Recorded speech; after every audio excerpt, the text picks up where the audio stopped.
Bruce, you must have something really good too. Of course I do. It's Bruce Danielson, and I guess I'm here to entertain you too. Okay, thank you. We had a short intermission there to work out some technical difficulties, but it looks like we have everybody on the line.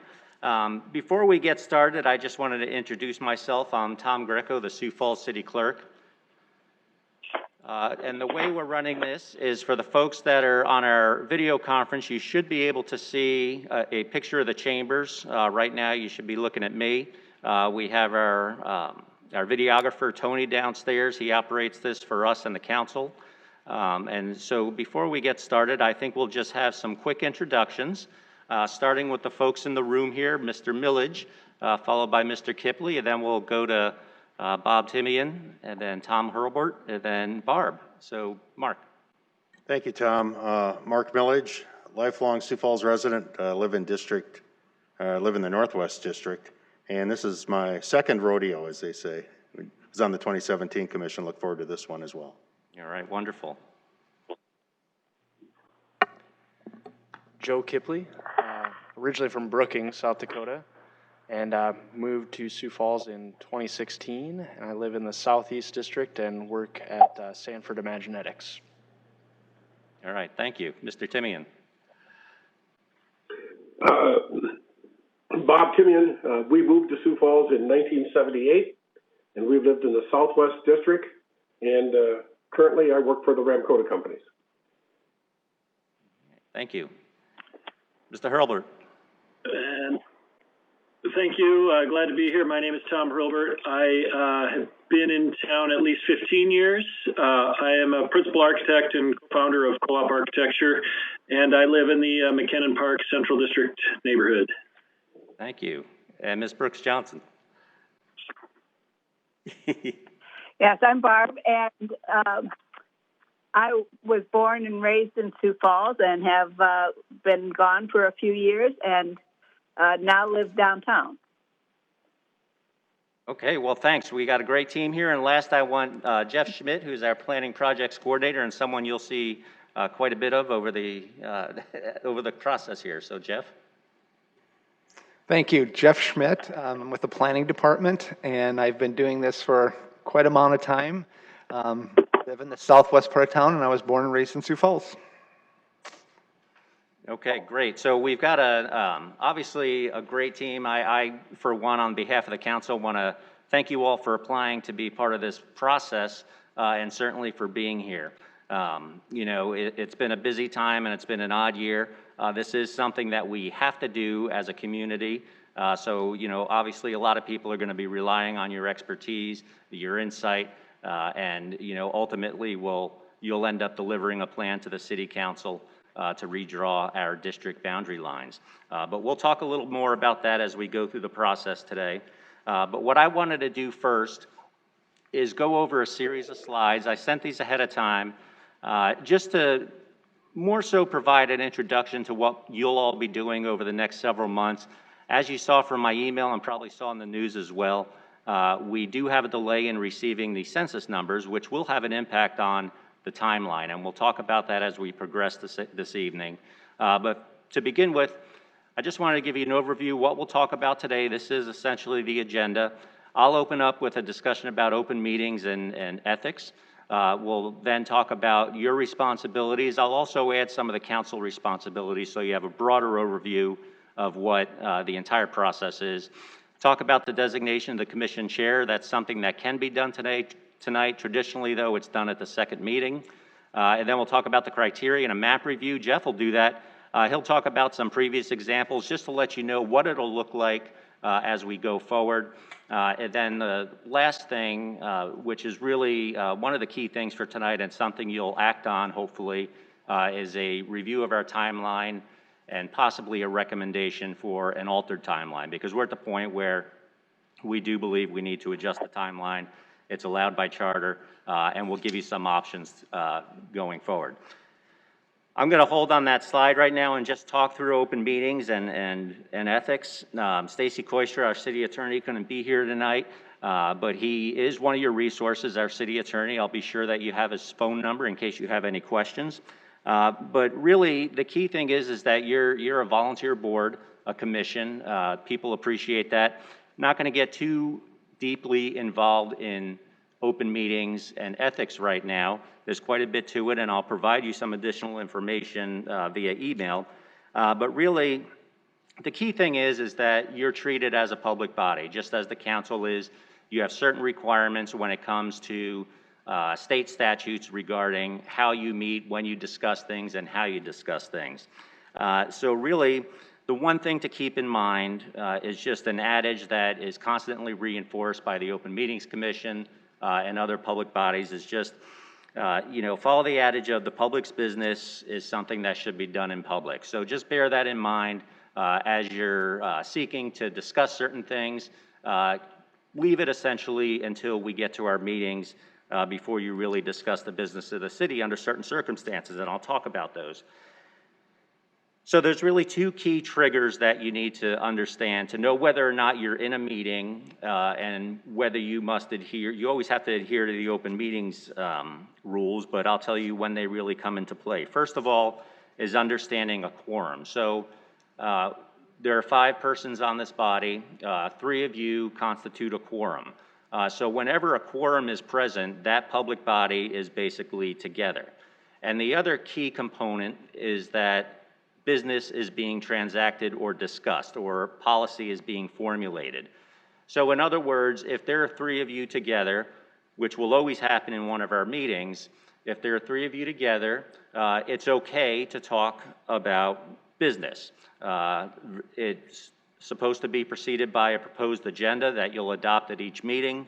But the bottom line is when 3 of you are together, you may discuss business, so long as it's properly noticed. Proper notice is that a proposed agenda is distributed to the public 24 hours in advance, and any meeting materials that are associated with a particular agenda item are also if they're provided to you, they are also made accessible to the public either in hard copy or if it exists on a website, which we put our stuff on a website. So the key thing is limit your discussions about the districting process amongst yourselves when it's 3 or more to these meetings in and of themselves. That's really just the key rule of thumb.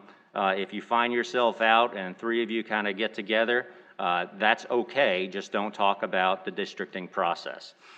So we really want to make sure that everything that we're doing is done, that you're doing is done in the open, and folks are able to follow along. So just bear that in mind over the course of the next several meetings that you have through the completion of your tour here. Secondly, just talking about ethics, one of the key things for ethics, particularly as it relates to a lot of our boards and commissions and the council in the city, are financial interests in whatever it is you're taking action on. Chances are you won't have a financial interest tied to anything associated with the districting process, but do keep that in mind. If one does arise, then you would have to disclose it and take yourself away from any conversation. Haven't seen it happen yet, doubt it'll happen during this particular commission session, but just keep it in mind. The other thing that you should just be cognizant of is the idea of gifts. You're a public officer now, a city public officer, so just be wary or be cognizant of the offering of gifts in your capacity as a district and commission member. I wouldn't get too wrapped up in it. Gifts of nominal value are not a huge deal, but if you have a conversation, just to be flip about it, if you have a conversation with a person on, in a couple days that you've never met before, they're talking about districting and all of a sudden want to give you season tickets to the Stampede, that's probably a gift that you don't want to get involved in. So, just use your best judgment. Again, we haven't seen any issues with that, but it is certainly something to bear in mind. Did anyone have any questions on that? All pretty straightforward. Several of you already have experience serving on some of our boards and commissions. And again, the key is just making sure that the business of the public is done in public. So now we'll just go through and we'll talk about your roles and responsibilities. Really the key reason that you're here is to redraw our city council district boundaries. we have two provisions that trigger this in our city charter. The first, which is not listed here, is when we have an increase of 15% or more of the population. We saw this happen back in 2017. As a matter of fact, Mr. Millage was part of that districting commission at the time. But the other situation where we redistrict is following each decennial census. So you can see the purposes that you prepare a plan for dividing the city into districts for the election of council members. The ultimate goal, and we'll talk about it when we get to the criteria, is to generally have an equal distribution of population, not just registered voters, but population in each one of our 5 council districts. Now, looking at responsibilities, I just want to highlight the council's responsibilities in this, because really you are appointed by the council, you provide a product to the council, but you have a tremendous responsibility, obviously, but the council does too as well. Their first responsibility was appointing you all, and I'll say again, congratulations on their behalf. There were a lot of folks who applied this year, which was great. We got a little worried after we started because we didn't see a lot of applications, but within the last week and a half, we saw a ton come in, and we certainly appreciate everybody that sent one in, and certainly you all for accepting. So they have that done, and that first bullet just talks about timelines. So a lot of what we'll talk about today is contingent upon timelines that are set forth in our city charter. So for example, the appointments have to be done no later than one year and 5 months prior to the next general city election, as the charter says, which is April 12th of 2022. So we had those appointments done by mid-December. The next item that the council is responsible for is basically accepting your report. Now, this is kind of an interesting concept because generally, if the council is going to adopt something or approve it, they'll take action, they'll take a vote. In the case of the Districting Commission final report, which is your report that outlines the proposed district boundaries, the new boundaries, I don't want to say simply to undercut it, but you simply submit the report, say what it is to the council, and it's deemed adopted by the council unless they disapprove it. So they don't take a formal action, say a resolution or an ordinance to approve, per se, the report that you submit, but they do have the option of rejecting it within 20 days of the submittal. That's important because, again, a lot of reliance is placed on this particular commission to put a product forward to serve the entire city.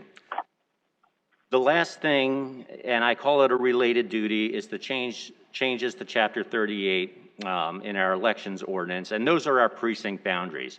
You will not be adjusting any precinct boundaries at all during this process. You'll change council district boundaries, but it will be the responsibility of the council to make changes to the precincts, and those changes will really come only in the form of names. So, for example, if we move a precinct from Central District to Northeast District, we'll renumber it, say, from 5-21 to 4-13, or whatever the case may be. So those are the responsibilities of the council. And then we look at the responsibilities of you all, and there are several of them. And the key thing here is that you'll ultimately submit a plan to the council, which is described in the charter as a map and a description of the council boundaries. Jeff, again, will talk about this in some future slides here, but you'll come up with this plan, and it's going to be based on a series of criteria that, again, are outlined in charter. The way it's worked in the past is simply a report's put together, the commission agrees on the report, ideally, and it's submitted to the council at a council meeting. Typically, the chair will present it to the council, and then it's submitted. And as I said before, the council has an opportunity to disapprove it. If they don't do that within 21 days, then it's approved. Your other responsibilities include holding one or more public hearings. There's a timeline for that. Again, submitting the plan to the city council. And then if it is rejected, which has not happened, but it's always obviously a possibility, you would have the responsibility to revise the plan. So basically, not on this slide, but just important to know is that once the plan is submitted and we know it's accepted or not rejected, then your duty on the districting commission is done. So it's a fairly finite process.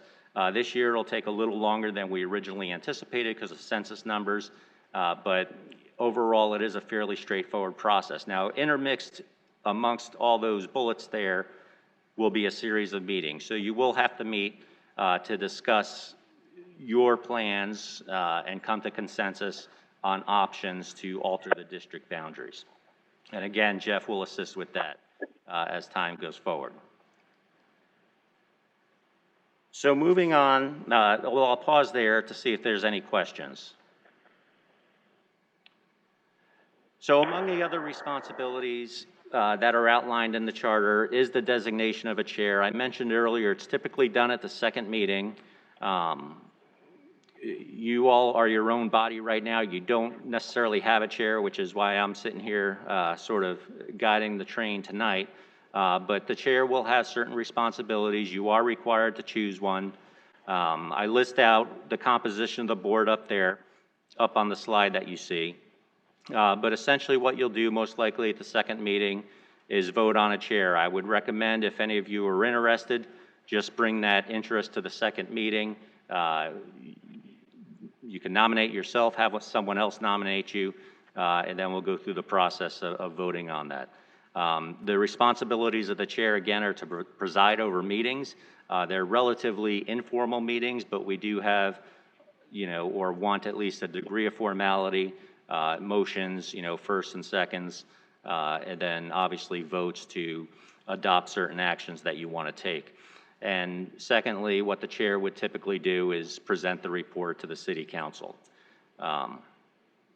So overall, a lot of responsibility, and really what you'll see in the coming slides here is that you have obviously we all have a great resource in Jeff Schmidt from our planning department who will be able to talk through some of the options that you might want to consider over the course of this process. So I'm going to turn to the next slide here.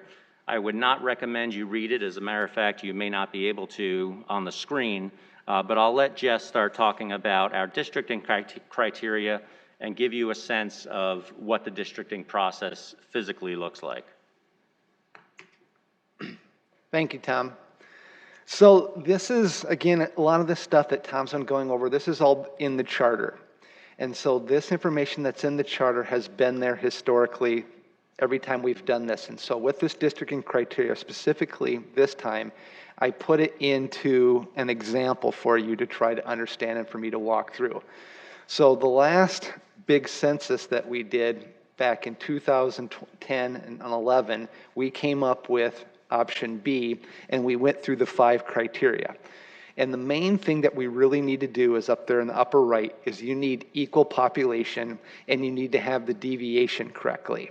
So why you have to do this, this is your overriding objective, is you can't have one district have a significantly more of a population than another or one significantly less than another. So you have to try to make sure that we have equal population. The other thing that we try to do, again, in the criteria, is they have to have contiguous territory. So if you look at some of the other maps that could be done for just maps in general, they will break up one. And so red could be up in the northwest and in the southeast. But for this, you have to have them contiguous. They cannot have a break in them. So that's a criteria of the maps. And so you can see here, all 5 of them are contiguous.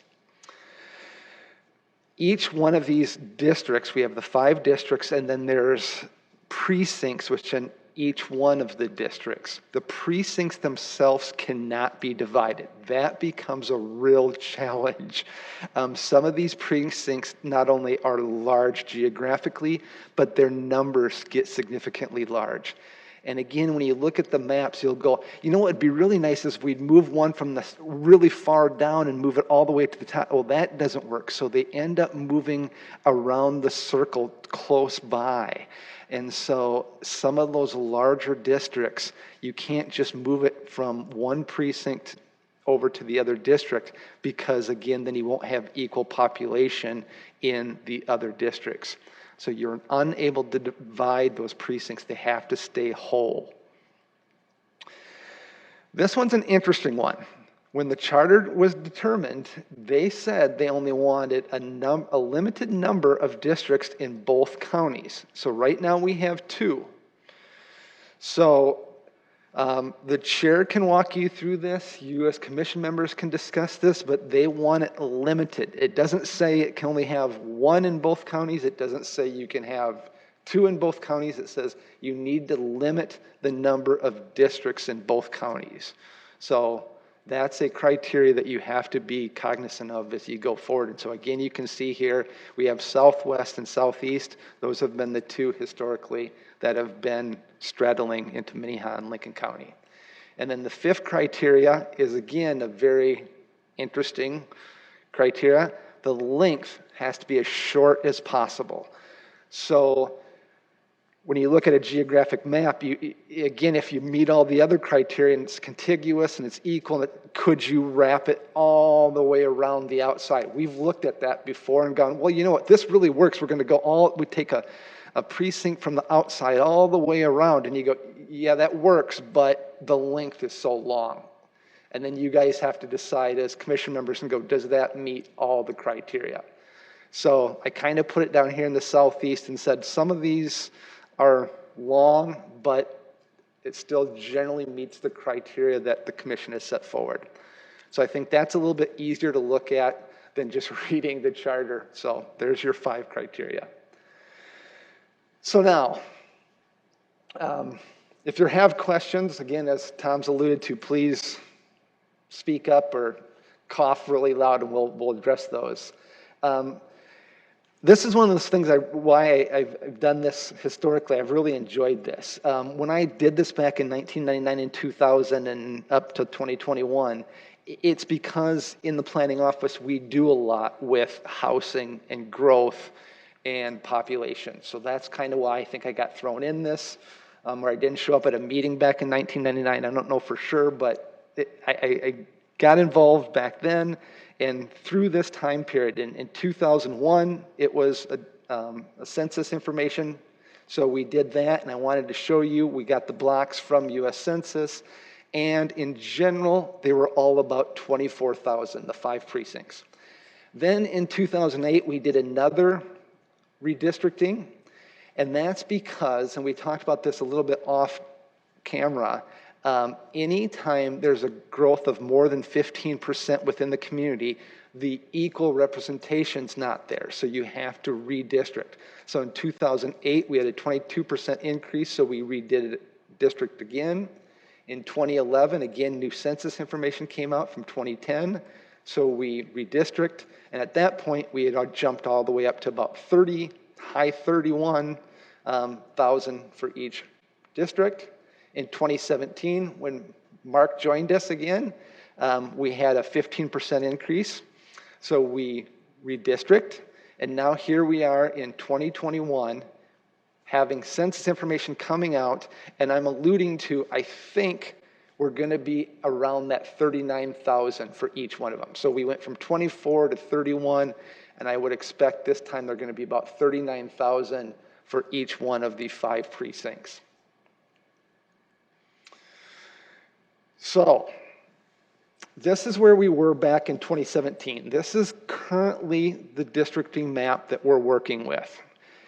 This one's a little busy, but I wanted to use this to give you an example of how we went through the process. So you can see on the right-hand side, this is the map. On the bottom left, it said currently what we had in place. There was 178 and what the populations were, and there was too much differential between them. And so on the upper right, we adjusted to option F. We moved some of the precincts around to come up with a new option that worked. In the map itself, it's a little bit hard to see, but it's going to be easier on your exhibits. We moved some of the precincts around to make the numbers work. Now on the left-hand side, what we end up doing is we moved 2 precincts from the northwest and 1 in the southwest to the central district.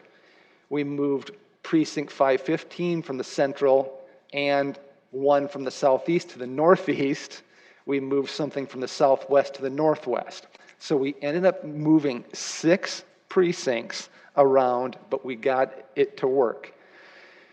What we discussed at that time, when the commission made their motion, we said, this generally gives us the fewest number of changes. It helps with future growth. That was a huge issue. We were trying to get to 2021. It retained the natural boundaries. Now, that's not a criteria that you try to address, but it's very important to the commission members and to, I think, the citizens that you're representing, is when someone goes, you know what, I don't really relate to that part of whatever. So is it a natural boundary to the area that you're representing? We've always tried to keep central to the high side, and I'll kind of talk about that next. And I can get into this in a lot of details in future meetings, but northeast has remained low, and that's because at this point there's just not a lot of housing units up there. There will be future housing up there, but right now there just hasn't been. Over the last 2 or 3 redistricting, we haven't had a lot of growth in the northeast. So this is, for all intents and purposes, your work map. What I've done here, please don't get confused on this, even though I want to make it confusing. This is my map. Okay, that's the best way I can explain it. This is not the official map. This is not the census map. It even says right up on the top, the 2021 population estimates. And then we put in fine print that what I've done is I've used what we believe from all of our housing permits. We've put them on the map, and then we've estimated, because every year I have to come up with a population estimate. I believe our Sioux Falls population is 195,850. That's what I believe our population is. But again, I don't go out and count everybody in the city of Sioux Falls. So I estimate that. When census comes out, they'll give a more accurate representation, or we'll say it's a terrible representation, but that is the official determination. So based upon that, the number of households with 2.35 people in each household gives us this breakdown. So using that, Central currently would have 37,800 people. The Northeast would have 37,000. Northwest would have 39,900. Southwest again would be at 42,800, and Southwest would be at 38,000. So right off the bat, looking at these estimates, I'm fairly confident this is what the census is going to look like, where, you know, if we had to be around that 39,100, Northeast and Central would be on the low side, and the Southeast is, again, way high. And you're going to have to do something with Southeast and help those other 2 areas. Any questions off some of those that I gave you right off the bat?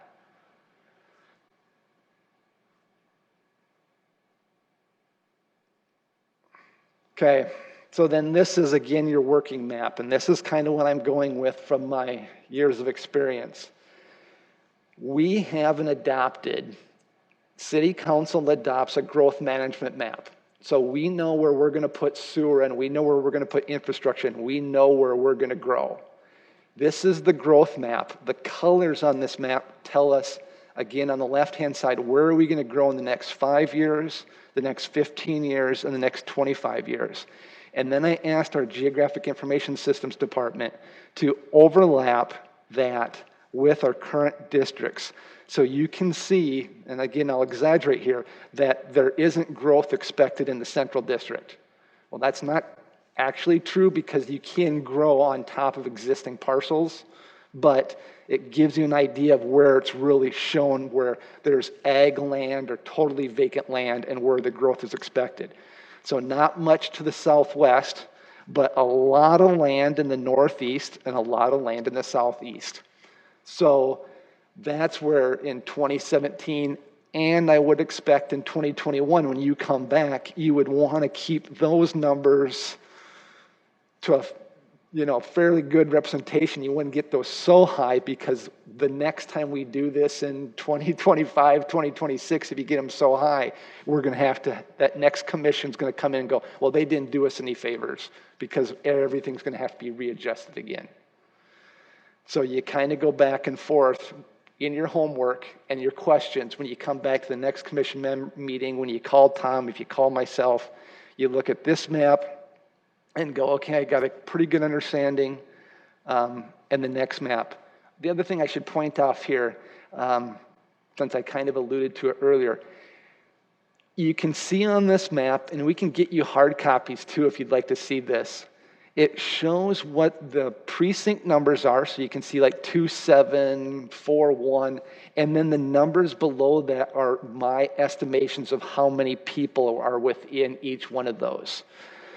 So, for example, if I'm looking at 27, it says 4,398. Now, I'm in the southeast part of the Sioux Falls, and this is in the southeast district. And you'd say, I want to move 27 to the northeast. So that's 26th Street and 6 Mile Road. And you'd have to take, you can't split that. So you'd have to take 4,398 people all to the northeast. And so the northeast now would be at 41,398. So it's feasible, you can do that, but you're like, okay, well, I was trying to keep 39,000 in my head. Well, now I'm already 2,000 too high. Okay, so that one's not really the best example. So that's how you kind of go through your scenarios. You go, well, okay, so that one should probably stay down. Okay, well, and then at the same time, if you moved 4,400 to the north, you go back to southeast and you go, well, we were at 42,000 and now I just lost 4,000. Now I'm at 38,000. That one didn't work either. So you just keep going like that. And I do that for you, but there's no expectation that mine, again, last time Mark came up with the option that worked the best. But I give you some scenarios to work through so you don't have to do all the homework, and then you can come back and go, okay, here's how it works. So those are the maps that you guys can work with. Again, thoughts, comments, questions, or otherwise I'll turn it over to Tom.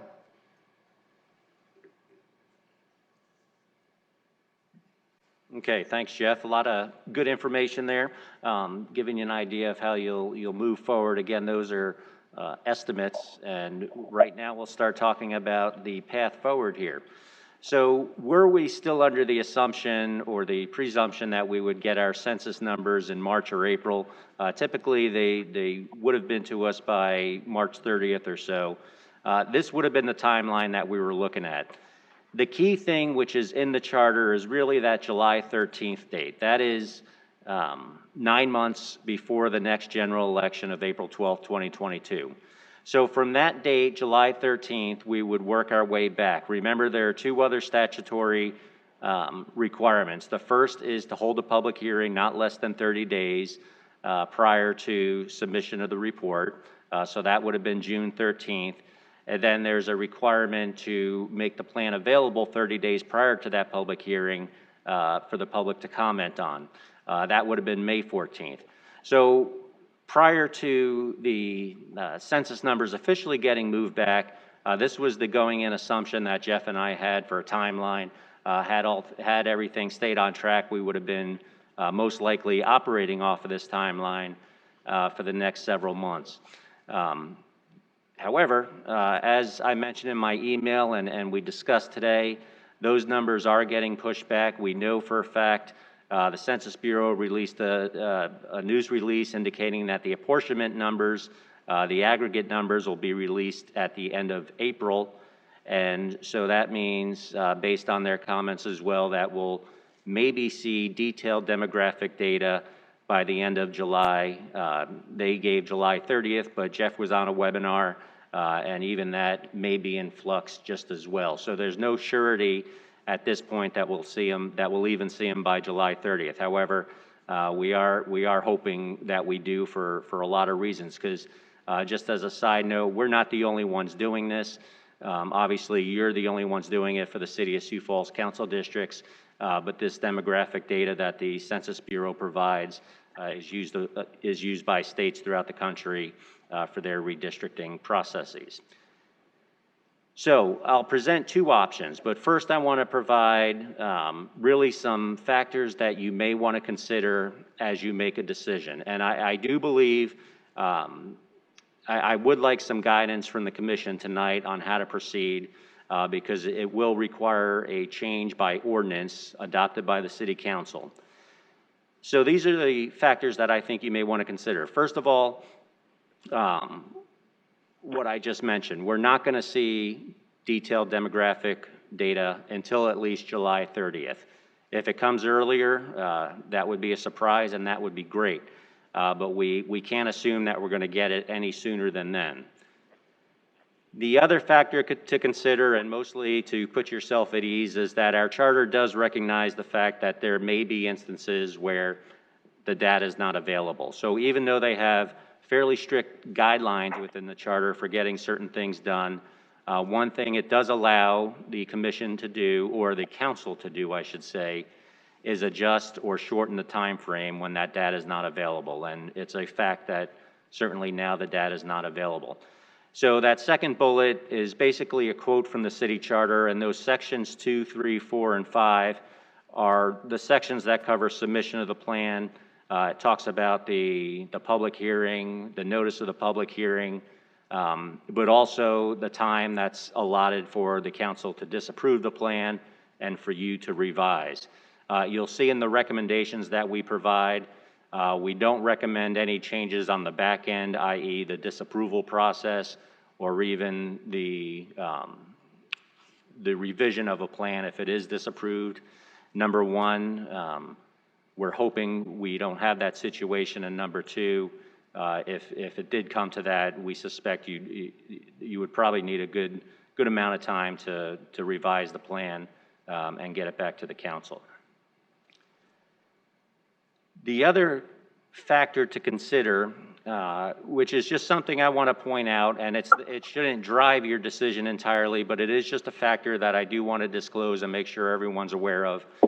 We had a recent change to our city charter this past election, where in the past we had a requirement for any council candidate to have lived in the city for 6 months. There was no requirement per se for district council members to have lived in their city council district for 6 months. The Charter Revision Commission recommended and the people approved a charter amendment that now says essentially that you must live in your city council district for at least 6 months to run for and qualify for that particular office. So basically, to be elected on election day, you had to have lived in that district for 6 months. I bring that up, again, just as a factor. I'll talk about kind of how that plays out in terms of timing. But 6 months prior would be October 13th. By law, you don't count the first day. Really, 6 months is October 12th, but legally it's October 13th would be the start date for that time of residency. So Tom? Yeah. Do you have a recommendation then? I do have a recommendation. So I think I have two options, and let me present the two options, and then I'll provide my recommendation. Ultimately, what I'm going to recommend is that you err on the side of caution, so that you don't have to, have the same conversation, say in July, and change the ordinance again. You could always get things done sooner, but I do present two options. The first one is, I used to have it labeled the aggressive option. I took that out though, but it is aggressive. Basically, it assumes that you get the data by July 30th and that the council does not disapprove the plan. And this is important because basically what this option does is puts it before the council on October 12th. Assuming they don't disapprove it, then it remains adopted. You meet that 6-month period for district council members.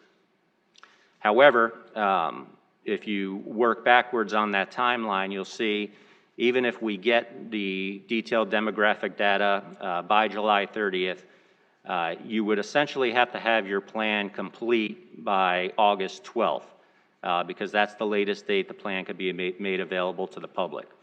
And then a public hearing. So what's option 2 look? Go ahead. So what does option 2 look like? All right. Well, Option 2 is obviously not as aggressive. So it places the latest date as December 7th.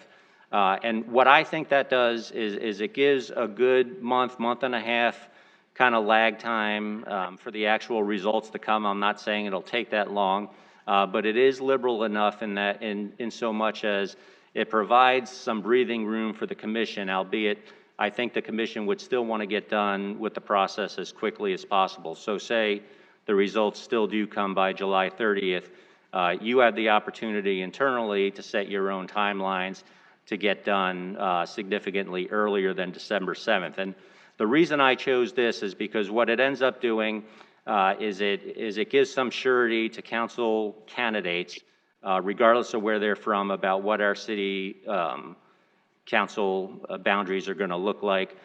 Typically, we don't see, although it's not unheard of, we don't see council candidates kind of declare themselves or come out until the late fall, mid-December, around December, January timeframe.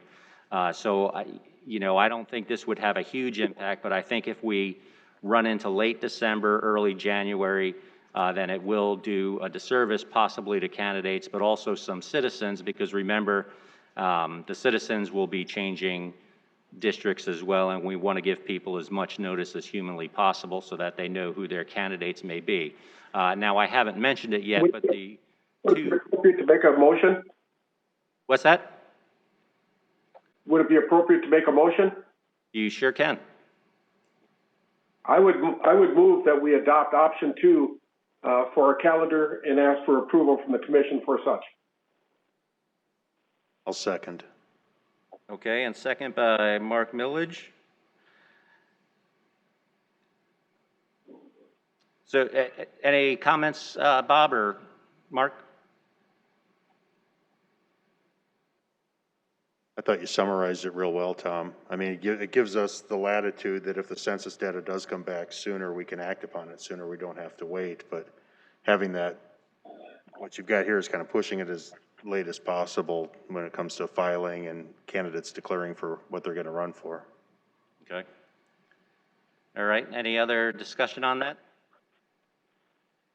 If not, since we're on a telecon, I will take a roll call and just ask each person. I thought, Tom, you were maybe going to make one more point before that motion was made. Did you complete all your thoughts on the two options?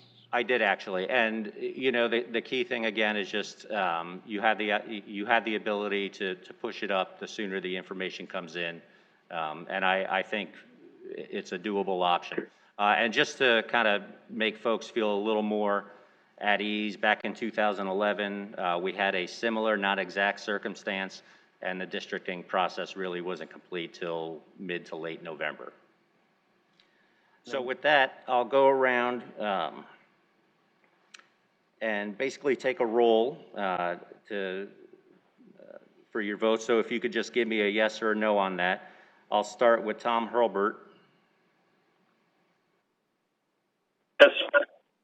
And then Barbara Brooks Johnson. Yes. And Joe Kipley. Yes. Mark Millage. Yes. Bob Timian. Yes. Okay. Well, that was easy. So what I'll do, the next step is I will draft that as an ordinance for the city council. And I'll talk to some councilors about sponsoring it, and then I'll keep you up to date on what happens with that. So the next thing I think we should discuss is the next meeting. Obviously, we're not going to see the numbers until most likely late July, but I did want to throw it out there, possibly if you did want to meet before that to say, maybe just talk through, say, Jeff's map or any other purposes. I just wanted to put it out there. Or maybe you just want me to touch base with you again in, say, April or May, just to get a sense of, are there any questions? Do you want to meet? And kind of what the path forward is. So I'll just ask for any feedback on that. I guess I would ask Jeff the question. I would like to meet early. Go ahead, Barb. I would like to meet before we get the data and work with Jeff's map a little bit. I think he's got some pretty good numbers for us. And I think the more time we have to ponder the map, the better map we'll draw.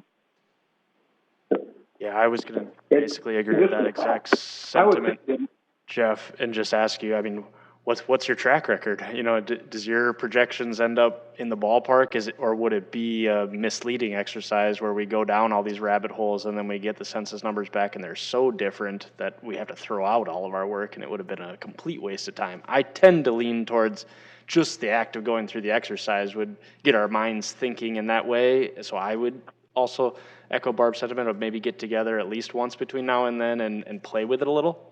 Not a wasted exercise. Our numbers. Sorry, Tom. Thank you. It's not a wasted exercise. You're absolutely correct. It's good to go through it. Our numbers have been very accurate in the past. I mean, I can't even fathom what the numbers are going to come in this time because there were so many ifs, ands, and buts with this census. I would hope that they would come in close to ours because our numbers are on the ground. We know how many people, how many households are here in Sioux Falls, and historically, census always comes back and says we have 2.31 people living in each household. So I know how many household units we have. Can you say again, Bob? Could I make a motion, please? Yep. It seems that the consensus is that we should meet again, and the question is if it is June or July. And I guess I would ask for you as to how people feel if it would be best to meet in mid-June or mid-July. I guess I'd advocate for something maybe in around June because we might have more intel by then on the census and have a better roadmap. We might say that yep, they are going to be able to meet their word and have this by the end of July. So we meet in June. Maybe we throw around a little bit of an exercise of how you would play with the map, and then also by then maybe we know more about our real timeline and if we need further adjustments. You know, Jeff, in terms Does of... June 15th work for everyone? I was just going to ask Jeff, in terms of putting together those numbers we're talking about, is that something you probably could do even sooner, couldn't you?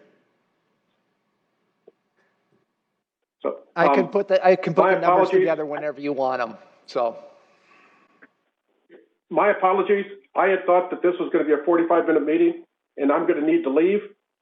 So I'll favor a meeting in mid-June, July, whatever you'd like is fine with me. But I'm going to have to sign off at this point. Okay, thanks, Bob. Thanks.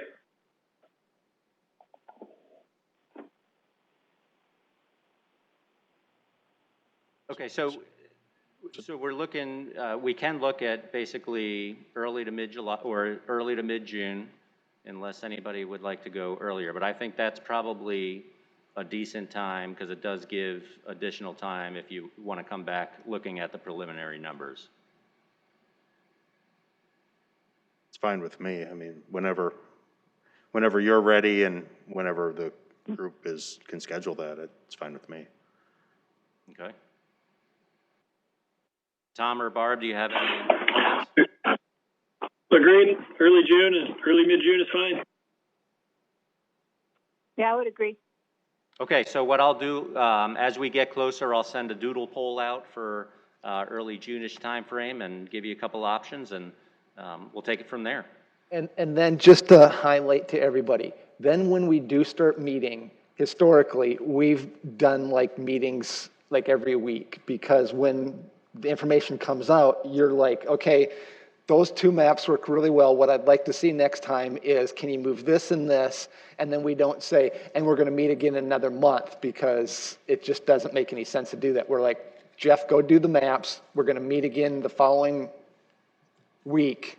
And then, so just so that everybody knows when we do get to that time period, that will be our schedule.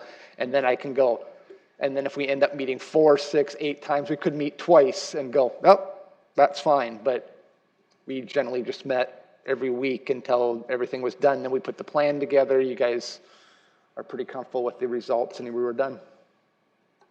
Okay, very good. So I'll get that doodle poll out as we get closer to that time. Normally we would take public comment, but we don't have anybody from the public here. So thank you all for attending. We'll adjourn this meeting, seeing as there's no other business. Thanks, and have a great night.